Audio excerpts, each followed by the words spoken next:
The implications of nanoscaled and quantum-based devices and their applications in real systems. Because in reality, before quantum devices are going to become prevalent in any significant fashion, they're going to have to find a way to interact with our microelectronic kind of framework that's already in place. And so I will talk a little bit in general at the beginning about what some of the various types of devices that have been considered, and obviously looking at what has already been covered in the conference. But later then I'll focus a little bit on some of my own work looking at single electron transistors and some work that we've done in that area really over the last 3 years only. So we saw earlier in the conference, I forget which speaker it was that presented it, but was looking at the technology integration that's basically documented by Moore's law and the expansion of the scaling of our technologies as well as the reduction in size, feature sizes that have allowed that migration to take place. That's basically represented by this red curve on this graph. As we see, currently production is at 65 nanometers. I mean, at 300 millimeter substrates, they are producing 65 nanometer features, which is a remarkable technological feat. This is being done primarily by Intel, but it's being done also by companies like NEC, by IBM Corporation, by Texas Instruments, by a very wide host of companies in the field, Samsung as well. And what was recently announced, actually about it, I'm trying to think of how long ago it was the demonstration, the full demonstration of 45 nanometer technologies. This is actually real gate lengths in these devices. Now, when we start talking about dimensions that are in 40 nanometers and smaller, we're talking about devices that definitely are reaching quantum limits, and yet they are still pushing existing technologies to these levels. So the question might be asked, what's going to happen to these quantum-based devices if the trends continue to the ultimate limit that we see with silicon-based FET devices, where the quantum effects tend to take dominance at about 10 nanometers. We see that the nanotechnology and the nanoscale devices, which are basically using quantum effects, or basically using things like nanowires, nanorods, nanotubes, we see the progression in size happening at a more rapid pace, but where these two might merge and how these two very different types of devices may work together, it's not absolutely clear yet whether quantum-based devices are going to easily be integrable with microscale FETs or submicron FETs. So one of the key technologies that limits this is the ability to produce features at these dimensions, and that has been one of the main pressures on the semiconductor industry and on the the industry that supplies equipment to the semiconductor industry in producing tool sets that can produce features that are below 40 nanometers, which is basically right in the middle of this graph here. X-ray was a favorite for a long time in the 80s and early 90s in trying to look at X-ray technologies as a migration path to smaller features. In reality, the cost and the expense and difficulty of producing X-ray based lithography has basically pushed that trend to the side as laser based light sources have come on at much shorter wavelengths and have kept the industry pushing into these extreme ultraviolet ranges. But when we look at nanoscale technologies, we have to find a different type of technique to produce 10 nanometer features. The most prevalent method that has been utilized is single point E-beam or E-beam lithography techniques as far as producing features that are in the 20 nanometers or possibly even smaller range. I think the smallest I've seen documented is on the order of about 8 nanometers for lithography using electron beam. So we have a smaller set of technologies that allow us to look at these features below 40 nanometers. See essentially dip pen writing, we see ion beam milling, we see a few other techniques that are documented here. And I will later in the talk a little more about how we are addressing producing patterns and producing features at the sub 40 nanometer range. So how do these nanoscaled and quantum devices fit in with the grand scheme of things? Every couple of years, the International Technology Roadmap Organization produces a new roadmap, a new ITRs Roadmap for the semiconductor industry, basically drawing on the expertise of some of the leaders in the field. And in the 2005 edition, they had a very nice graph which represented what they viewed as some of the more important categories associated with these devices.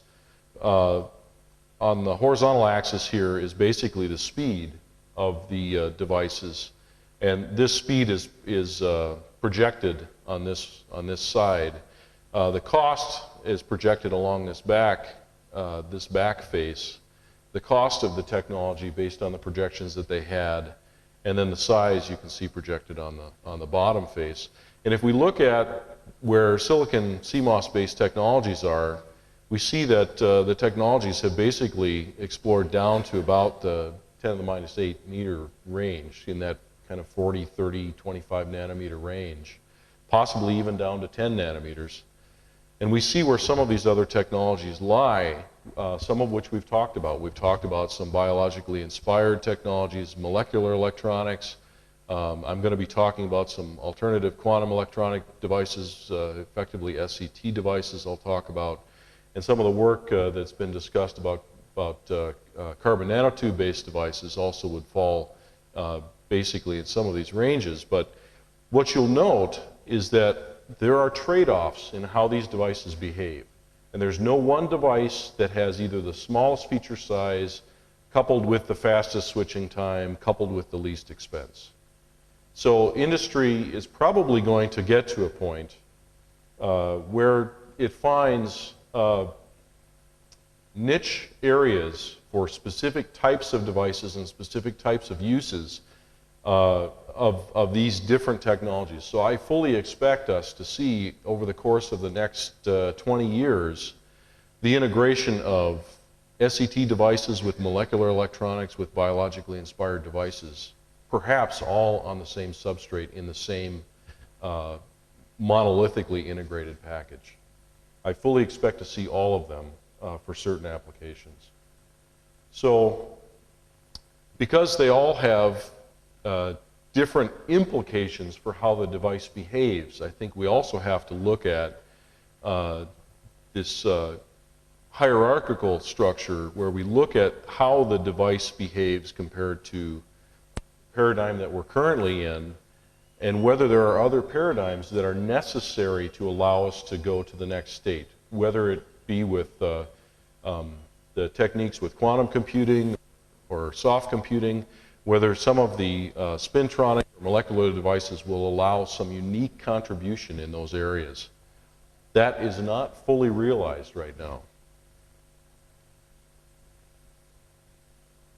So there's a lot of challenges. I think one of the major challenges is finding a way to have these devices interact with the microscale devices, and really that's related to the scalable operating conditions.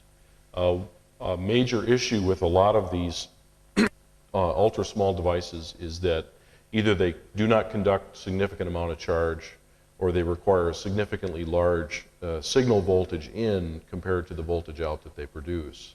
And so the signal drive, whether it's a current or voltage drive, and whether we have the potential for amplification, which is one of the main drivers for producing a transistor, is that you can produce amplification or produce some sort of a switching result, is going to be a major issue in which of these types of devices finds utility and in what mode they find utility.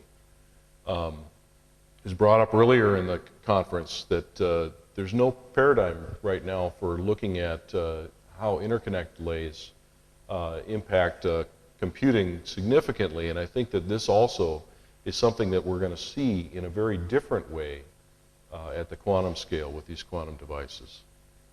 So I fully expect to see either direct integration or a heterogeneous integration of these devices to find some way to produce compatibility with existing microelectronic infrastructure. Because that infrastructure is not going away. That's an enormously valuable industry to the global economy. And that's an industry that wants to succeed and wants to find ways to keep itself going and keep itself thriving. So I'm sure that necessity is the mother of invention, and I'm sure that there will be ways that is borne out. So can we find ways to have both quantum and classical behavior merged into this integrated technology? Is it going to be easy for a classical device to interact with a device that maybe has multiple states, or maybe has to be measured with more than one state, which is very different than our binary system that we have with our typical digital electronics. So since we have no clear winner, I think it's very true that we'll have niche applications for these devices. We may find some in static memory, find some in non-volatile memory. We may find some looking at multi-level logic for very high complexity digital analysis or mathematical analysis. And we have lots of examples of that in our current technology set. Most of us have little pocket drives, little jump drives. The beauty of these devices is all because of flash memory. And flash memory can be embedded with other types of CMOS, but has a very specific and very high utility. We see that with DRAM. We see that with other types of devices that you may not be as familiar with. The long drain MOSFET is a device that's used for embedded power. And these devices have niche application areas. They're very important to the industry in those areas. And the scope of the microelectronics industry wouldn't be what it is without having these niche devices embedded. So I think we're going to see the same sort of thing happen with our quantum scale devices. And it all is going to have to come from this issue of coordination. So one of the ways that the faculty that are engaged in kind of this nanoscaled area at Michigan Tech have sought to seek that coordination is through the development of the Multiscale Technologies Institute. So I'm going to put on my associate director hat and do a little plug here. But basically, this institute was formed during 2006, but really came out of research that was initiated back in 2000 and in 2003, looking at technologies at the micro and nanoscale and trying to address issues that span the scales, where we were looking at technologies associated with molecular level and atomistic modeling devices, and figure out ways that these devices would be able to interact with the real world, because we certainly live in the real world even if we want to have devices that are at the nanoscale. So we've done that by providing a framework in which that we can conduct and promote interdisciplinary research. And we have roughly 35 faculty that are associated with this institute right now. Very diverse body of faculty, from chemistry to physics to all of the engineering disciplines that are engaged in our college and university. So this has been our effort to provide a framework from within which faculty at our university can engage in trying to address these questions and address the technologies that both impact the nanoscale, but also to find ways to practically apply the technologies and the science that's been developed into applications that will impact the real world. So some of the issues you've seen some of the technologies already represented through Dr. Yap's presentation and Dr. Pondi's presentation. There's a lot of work that's also done at the mesoscale, modeling and developing technologies. So what I'm going to focus on for the remainder of my talk is some work that we started in 2003, really effectively 2004, in developing technologies for producing room temperature single electron transistor devices. So we have a group, part of my group is looking at the underlying physics of the device, developing the technology, studying the implications of the design, and demonstrating technologies to produce these sub 40 nanometer features. And a lot of that focus has been right now on developing technologies surrounding the Focus 9 beam instrument that we acquired through this grant that started in 2003. So why single electron? There are several advantageous characteristics of these devices. They are three-terminal devices that, for the most part, mimic the behavior of field effect devices. That's not completely accurate, but if you think about a field effect device, you can glean most of the understanding that you need to get the understanding of how the SET device operates. Based on some of the technologies that we developed, we can see that they are potentially monolithically integratable with existing microelectronic devices in a truly three-dimensional integration, meaning that we might be able to produce hundreds of layers of SETs, hundreds of sheets of SETs on top of existing platforms. There are several material systems that have been demonstrated to produce very effective room temperature capable SET devices, and both planar and non-planar configurations of these devices have been demonstrated. There are several challenges. A single electron has limited current and capacitance drive capability, so fan-out is potentially a major issue. The tunneling resistance for these devices is basically on the order of giga-ohms, and so at least for a room temperature capable device. And so the feasibility of coupling these devices back into microelectronics is something that requires significant interaction and understanding for how to actually build circuits of these devices that will be able to be used. Dot dimensions and configuration impact the behavior significantly, and the fabrication of suitably scaled features is difficult, certainly expensive with the direct write techniques that are available at these feature scales. So basically, the SET as a three-terminal has a source drain and a control gate, just like a FET does. The difference in behavior is that it utilizes either one or many isolated quantum dots to produce a tunneling current behavior that is controlled by this control gate. So the energy on the quantum dot is controlled by the gate, and the behavior of the device is characterized by unique, at least the current throughput is characterized by unique energy levels, as you would expect for quantum confined electrons on a quantum dot. The position of the gate matters. The device is configured. For planar devices, top gate, bottom gate, and side gates have all been considered. This is just a simple schematic of that side gate device, where the side gate provides a potential to the quantum dot. Because the coupling capacitances between the electrodes matter in these devices.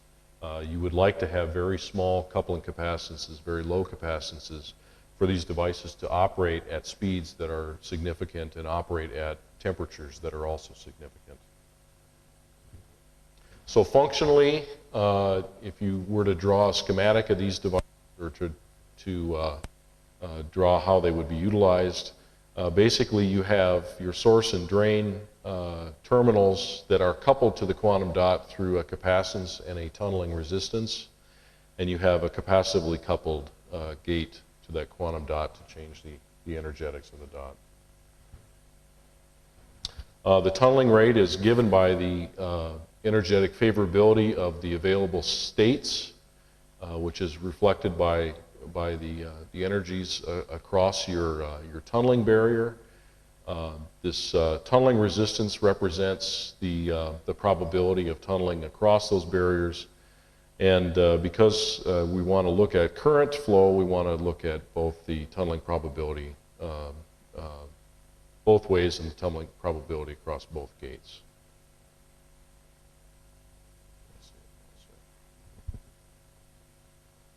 There are some characteristic limits of how the device behaves. The charge and discharge time, or basically the switching time of the device, is related to that total capacitance of the device divided by the conductance of the device. And the limit on the conductance is based on the quantum limit of the material. Tunneling junction resistance is then also based on the available states that are available on both sides of the boundary. I think I'll move on past this because I think we want to get into more characteristics since then. A significant reference paper that was produced in 1999 from Konstantin Likarev is a very good survey paper on the fundamentals and the theory behind SET devices. SETs behave as a switch, as you would expect, based on the gate bias, modulating the region over which electrons can be transported across the barrier. And so they tend to have characteristics that look very much like this. Interestingly enough, this is also a characteristic that if you look at deep submicron field effect transistors, you also see a similar kind of behavior in those devices. So in the region around 0 is where you have this separation, where you basically have an off state or a near off state in the device behavior. So as I mentioned earlier, the favorability of tunneling depends upon the energetics of the conditions of the quantum dot with respect to the source and drain. And so the side gate or the gate electrode can change the potential on the quantum dot, allowing for a favorable transition to take place one way or the other way. These devices can be produced in a very in a fashion where it's a very reversible device. The source and drain can be reversed, or it is possible to make them look very one-sided by adjusting either the width or the barrier height from one side to the other between the source and drain of the device. Characteristic of these devices are regions at which current can significantly conduct and regions where current does not conduct. So you tend to see, as you adjust the gate voltage, you tend to see regions where you have spikes in current and other regions where you basically have nulls in the current, related to the energies of the available states. This is borne out in what's called Coulomb oscillations in the output drain current as a result of the sweeping the gate voltage for various drain source biases. This is an example of that for different conditions. This device in particular was measured at 77 Kelvin. And the characteristic widths and the characteristic heights of the current spikes that you see in the Coulomb oscillations is representative of the energies in the system. I think I'll choose to skip this for now. So there are some major challenges for producing these devices, for fabricating these devices. The most common method right now is E-beam direct lithography. This is capable of producing sub-40 nanometer features. It has been used for both the pattern and etch process, where a pattern is produced in a photoresist and a feature in the underlying quantum dot and electrodes are produced by etching. It's been used for direct pre-decomposition of quantum dots and for producing both a vertical and lateral type devices. There are many methods for quantum dots. There are sputter, spinner spray coating from a suspension. Some of these have already been discussed at this meeting. We have both the potential also for ultra-thin nucleation, where we have a droplet nucleation on the surface by evaporation or other methods, or direct decomposition techniques. So the limitations that we see is that E-beam lithography is not an easy technique to do large volumes of devices at once. So if we're looking at producing a 300 millimeter substrate with billions of transistors on it, it is not an array scalable device. It's or an array scalable technology. It's not something that you'd want to have to direct write for every wafer. It would be very time consuming and very expensive as a result. And we still have issues with feature control where our lines and spaces are not yet consistent because we're pushing the limits of these capabilities, these technologies. So we have, because of our acquisition of our focused ion beam tool, we've taken a look at that as a potential technique for producing a planar SET structure. So we've done some development on focused ion beam etching as well as deposition methods, and I'm going to present some of that hopefully relatively briefly to you. So a typical process flow would be to produce a suitable isolation, some sort of a substrate with something else, produce a appropriate material for electrodes and quantum dots. In the case of the work that we have been pursuing, we've been looking at metallic dots and metallic electrodes. So we started out looking at the aluminum oxide and the nickel magnesium oxide systems. Focused ion beam tools basically are configured as scanning electron microscope systems are. You have a liquid metal ion source instead of an electron source that is extracted from the source through a high field. It's focused through a set of lenses down onto the sample. The beam sizes can be as small as 7 or 5 nanometers, which is a little bit larger than that for an electron beam because of the mass of the ions. Typically gallium is used in source.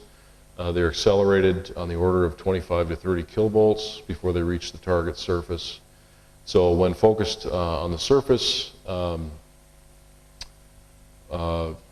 they have the possibility of producing one of 4 different things. They can sputter etch the surface, they can produce heat in the substrate, they can implant themselves into the substrate, or they can be used to decompose a gas at or near the substrate. So in an etching condition, the ions, as they reach the surface, primarily serve to heat and sputter the material from the surface, and this is called ion milling technique that you may be familiar with. So another image of the column. This is actually our Hitachi FB2000 fib that we utilize. This is configured also with a beam scanner that allows us to use direct CAD layouts for producing features on our substrate, and gives us a lot more beam control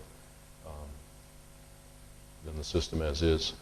There are many modes that we can choose from very large apertures and high beam currents to very small apertures and small beam currents that can be used for different applications, whether milling or for deposition or for very fine resolution pattern milling, and some basic kind of common sense sort of things. The larger the beam size, the faster your processing, and the lower your resolution, as you would expect. So more detail of these modes, we see that we have a range of beam currents from tens of nanoamps down to a few picoamps. And so we have a very large range over which the process can be controlled for producing features at various scales. And we make very good use of that in the production of our features. So typically the beam is scanned in a raster arrangement based on the magnification that's been chosen and the beam size that's been chosen. The pixels that are magnified are by the magnification, the center-to-center distance, and the distance between the raster scans of the beam. And the dwell time defines basically how long the pixel maintains it, or how long the beam stays at a particular pixel. The effort has been used to initially look what kind of minimum features can we produce. These were some features that were down in the 100 nanometer range for etching. We wanted to see, can we produce quantum dots by this method out of a single sheet or a continuous sheet of metal. And we've shown that yes, you can, but you're limited in the etch method, you're limited in the production of the dots based on the size. We found this somewhat troubling because we didn't really want a SET with a 40 nanometer quantum dot. We wanted an SET with a quantum dot that was significantly smaller, so that would be much more feasible to operate at room temperature. 40 nanometer dot basically can operate in the liquid nitrogen temperature range. So we developed this etch technique as far as we could to produce the actual 3-terminal structure, producing then a 40 nanometer quantum dot with basically a 10 nanometer tunnel junction, which is a very large tunnel junction, source, drain, and gate features by this focused ion beam milling. Well, it wasn't an ideal structure, but we wanted to see what it would do. So we actually did some initial test results or some initial testing on this device and determined that yes, we did have isolation. We were getting some unusual behavior from our conductance curve. Looks like a straight line. It's not exactly a straight line near zero gate potential. What we saw that as our tunnel junction resistance was significantly smaller than our quantum resistance, just based on the thermal energies of the electrons. So we didn't see any Coulomb oscillations with this initial device because we had such a large quantum dot. But it did allow us to look at some initial behavior of the device and allowed us to pursue an alternative path. I'm going to skip this for the time being. An alternative path where we wanted to understand what were the limitations of the process technology, what were the limitations of the beam etching. The focused ion beam has an error function profile near its tip with a Gaussian tail. And this is a profile that has been characterized really over the last decade by the manufacturers as well as by several researchers around the world. That profile results in a significant amount of energy and a significant dose of ions that extend far beyond the nominal full width half max feature profile, which is what is stated. So we wanted to look at how small can we actually go with this technology and what are the implications of doing this etch. So we played with the parameters of our tool and looking at a circular rastering pattern which was required to produce an isolated dot. We wanted to look at how much energy was being imparted to the region inside this raster scan to try and understand both in terms of material properties and in terms of how much energy was being applied to the dot as opposed to the region where we wanted to have the sputter etching take place. So we did a series of models to look at how the energy overlap behaves as you bring that circular raster scan closer. And we see that at 40 nanometers we have minimal energy being applied to the central region of the dot, but as we get to smaller regions, 20 nanometers for instance, which would be a very nice size, this would produce on the order of a 12 to 10 nanometer quantum dot, we see that roughly 60 to 80% of the energy that we see at the peak of the beam is being applied to the center of the dot. And obviously as you get closer, that becomes even more of a problem, where basically you're overlaying your beam right on itself. And we see that we have really a functional limit in terms of how much or how close in proximity we can produce features. And we've seen this through other experimental evidence that the amount of energy that's applied to the regions that we don't want to etch becomes significant at sizes below 30 nanometers, even for the smallest beam size that we can produce. We did some analysis of this based on the dose and the accelerating voltage and the radius of our raster scan, and we found that for I believe it's a 30 nanometer radius, we were seeing temperatures on the order of 600 degrees C locally where that dot was being produced. So just some examples or some demonstrations of how this was done. We see at 50 and 45 nanometers that we can still produce quantum dots, but then at the dimensions below 30 nanometers, especially in aluminum, which is a lower temperature material, we're seeing this causing a problem. So we thought, okay, we're not going to be able to get our 1 to 10 nanometer quantum dots by etching. We're going to have to come up with another technique.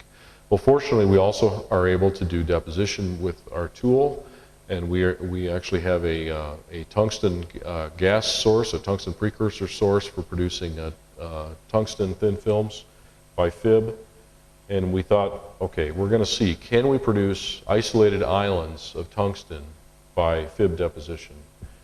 And so we wanted to look at controlling the island formation.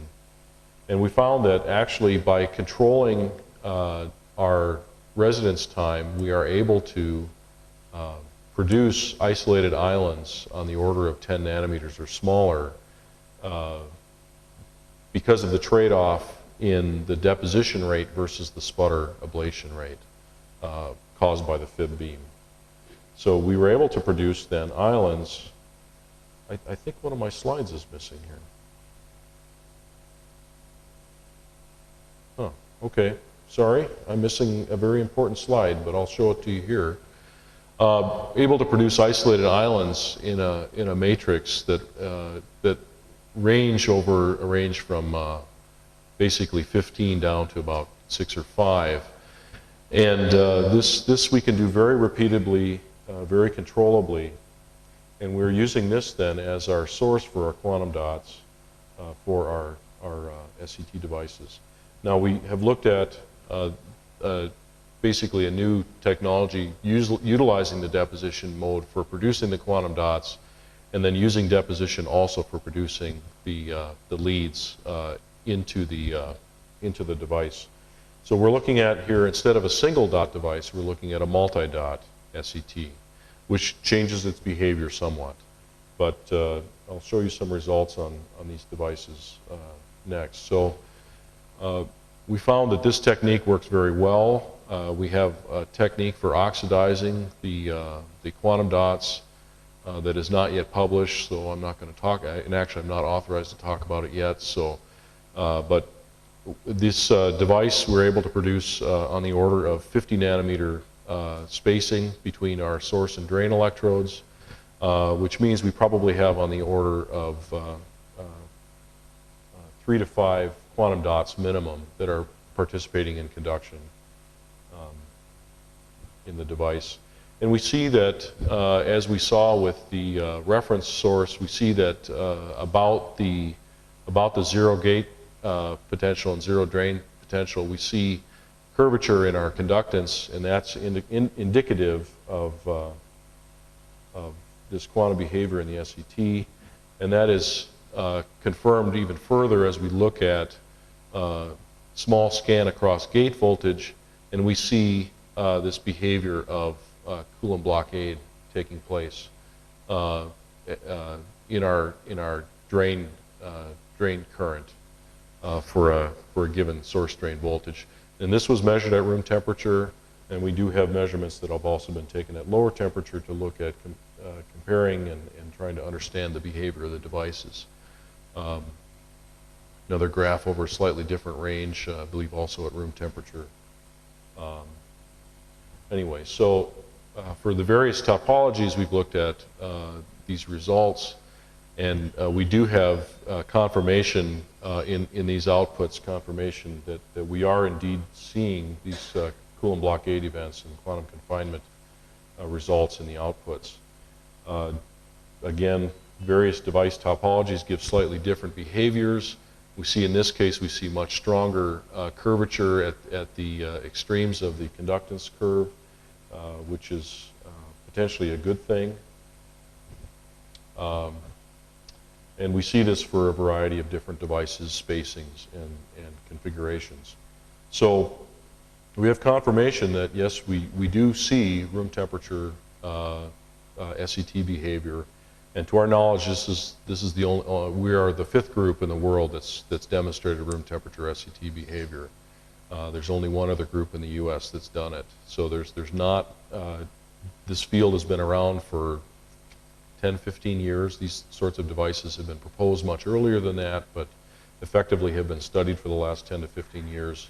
The first demonstration was in the late 80s, and some demonstrations in the late 90s. But there haven't been any other recent demonstrations, and certainly and not with this system or by this method. So we see from these results, we see that we have tunneling resistances that are on the order of tens of gigaohms. This is very good for room temperature operation. It's in a range that's very appropriate. And when we also see then drain source capacitances, which is one of these key capacitances, that for different device configurations we see very small capacitances on the order of a tenth or smaller of an attofarad, which basically means that we're looking at very small numbers of electrons in these systems, which is very good. So, where do we go from here? Yes, we have a multi-dot quantum SET device that works at room temperature. We are looking very seriously at expanding our modeling. I have a new doctoral student that has started with me this year to fully correlate the tunneling probabilities and potential parallel paths, as well as trying to look at the impacts of the actual dot behavior as well. And we are actively exploring alternatives to our fib for area patterning, because that, as I mentioned, is one of the key issues with all of these technologies. How do we produce these devices over a large area without requiring hours and hours of electron beam lithography time? We're exploring the SET as an electrometer transduction platform for bio-inspired sensing. We have an active effort in that area. That's actually where the initial SET effort came out of, and we are currently engaging with Freescale Semiconductor and with IBM Corporation, looking at integrating these SET devices directly in CMOS. So fib is not easily scaled to large scales, and we do need to address this, and we're looking at, another one of my doctoral students is very actively looking at ultraviolet nano imprint lithography as an array writing technique that will allow us to get into that 10 to 20 nanometer range in the near future. We're looking at that in probably the next 18 months. So can we use these? These devices have been demonstrated to be useful in reading out quantum dots, so they may have application in QCA logic and QCA memory. They have also been used as electrometers. That's basically how they've been used with the QCAs as well. They're very sensitive single electron electrometers, and they've been used in measuring ultrasensitive, used for sensing applications for ultrasensitive measurements, basically single molecule kind of sensing. And coupling to the charge in a qubit is another way that's been considered and I think theorized. I believe this is a theoretical paper. So there are ways that this can be used to directly integrate quantum computing with these sorts of quantum electronic devices, and ultimately, hopefully, we will see this merger in the long term of the merger of these quantum scale devices with our microscale and out to our macroscale world at room temperature too, which is what everybody wants. So I appreciate your time, and I appreciate you staying here before lunch. I wanted to represent this rather large group. My colleagues in my department call this my Indian battalion, because most of the students that I have that are working on my quantum scale work are actually Indian or Asian, and our collaborators at the Army Research Lab and the sponsorship through DARPA with the through the U.S. Army Research Lab. So, do you have any questions? I'll leave you with a picture of our institution. You showed a slide in the beginning which showed the various process nodes like 120, 90, 65. So one of the reasons the industry still makes most chips at 90 nanometer and not 65 is that you can't design a chip which contains like 100 million gates. Mm-hmm. So potentially, even if today we could make a chip with a nanometer scale which could potentially have 1 billion gates, it would not be of much use because you can't make a chip with 1 billion gates. So is any work not yet. Not yet. So is any work going on in this direction as to how you could make a chip with so many devices which would utilize a nanoscale chip? Well, I think some of the ways that industry has looked at embedding some of these non-traditional devices, there has been, I think, significant interest in how could we utilize these devices for embedded memory. And if you can embed the memory basically above the electronic substrate, who doesn't want a gigabit of static memory or non-volatile memory on their processor? I mean, right now, yeah, the Itanium, the dual-core Itanium processor has what, 300 million transistors on it, or is it over that, 300 or 400 million transistors? Basically, I think a third of that chip is dedicated to onboard memory for the cache memory on the chip, and I'm sure that Intel would be very happy to find ways to get rid of that, of some volume of that cache memory on that very expensive silicon real estate, if they could put it up in their inner level dielectrics or stack dozens of layers of these in their dielectric stack. Because that's a very easy part of the process. Once you get to the back end part of a CMOS process, you can basically keep going in producing metal and dielectric layers. Maybe not quite to infinity, but you can produce an awful lot of layers that don't always get utilized. So I think that one of the ways that we may see these really function, SETs initially may be utilized as very effective electrometers for measuring data in and out of a static or a non-volatile memory cell. That may be one way that they're utilized very immediately. I don't completely agree with you. I know your background from our conversations earlier in the week, but I don't completely agree with you that the industry doesn't want to produce chips that are more than 300 to 500 or 300 to 500 million transistors. I think the industry wants to solve the computing needs that it has applications for, and it sees bottlenecks. For instance, heat dissipation is one of the biggest bottlenecks that it sees. But it sees bottlenecks in its technology that it can't go beyond currently. And as we see with FETs, as we go to smaller and smaller gate lengths, we have higher and higher leakage currents, which means we have more and more static power dissipation that's just lost. It's just wasted power. And so another way that this may help is that if these devices basically have a low off-state leakage, which most of the quantum devices do, provided we can work out the fan-out issues with these very high impedance inputs and very high impedance outputs, I think any possibility of reducing that overall leakage current and therefore reducing the static temperature of the chips, I think all of us would appreciate that. My Mac has a dual-core Pentium or dual-core processor in it, and the heat is sunk right to the titanium case, and let me tell you, that thing gets really hot. So I think all of us would appreciate having a little less heat and a little more battery lifetime and a little more, potentially more power out of the chips. So.